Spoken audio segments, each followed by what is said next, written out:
In this tutorial, we're going to go ahead and cover editing an application. So we're going to change some of the code in the application to see how it affects Corona and how Corona is affected by the code itself.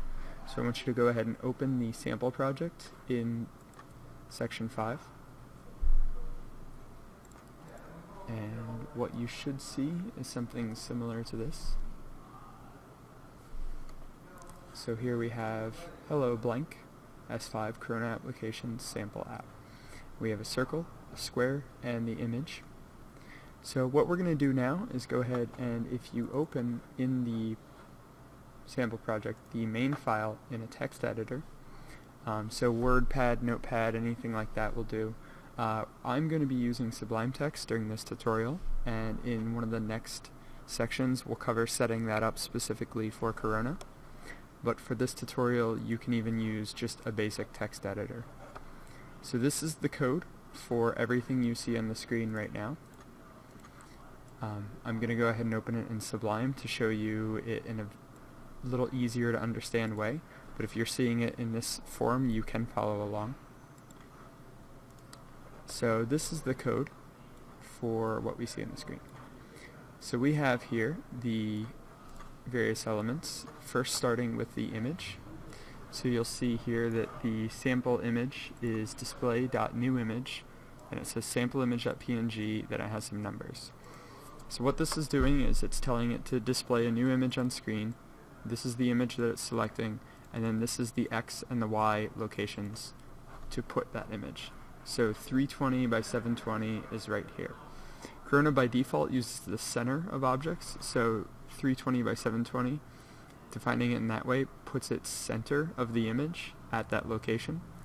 Right now this screen is 640 wide by 960 long, so 320 by 700 is right there. So then we have these 4 lines of code draw the rectangle. They also set the stroke, the red line you see around it, as well as giving it the color of the stroke and then the interior of the circle. Rectangle. Then next we have the circle. So this is displaying the circle, and then these 2 lines are changing the X and Y location to here. So the X and Y location that we originally give it are 0, 0, which would be this top corner, and we've changed it to 150 by 120, which is here, 150, 120 down. And then the last 3 lines of code are the 3 lines of text that we see here. So what we're going to do now is go ahead and make some changes to this. So I want you to select the underscores in the first line of text and put your name. So once you've typed your name, you want to resave this file. So you can do file save or control S, whatever works for you. Once you save it, if you have this selection to relaunch in Corona, so in these preferences, if you have selected to automatically relaunch, then the moment you save it, it will reload this with the changes that you've made. So just like that, we've changed it to add our name, whatever it may be, to the application. Now let's go ahead and try making some other changes to this. First thing, let's try moving this image. So we're going to change the Y location from 700 to 600. And then if you save, you'll see it reloaded. Now the image is up higher. You'll also see it's behind the rectangle because objects are drawn on screen in the order in which we create them. So because the image was the first thing we created, it's behind everything else. So if we try moving this to 300, it will be behind the text as well. So let's go ahead and just play around with some of these numbers. You can change the stroke width on the rectangle, which is the thickness of that line going around it. You can also change its color. These 3 numbers represent the red, green, and blue values, and they go from 0 to 1 using decimals. So if we did 0, then 0.5 and 0.5, we'll get off purple or off cyan color.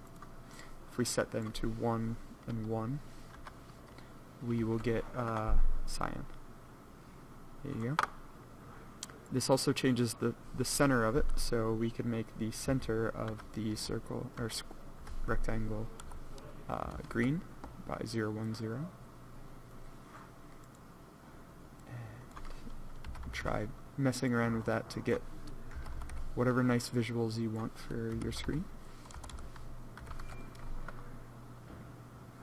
We can also change the radius of the circle, so how large it is, by changing this third number. So a higher number just makes it a much larger circle. Now, if we were to create a line of code similar to this fill color for sample rectangle, we could give the circle a color as well. So we do sample circle set fill color, and then you could give this a set of numbers and give the circle a color as well. So this is a basic example of editing an application. In our next tutorial, we're going to go ahead and create a hello world from scratch.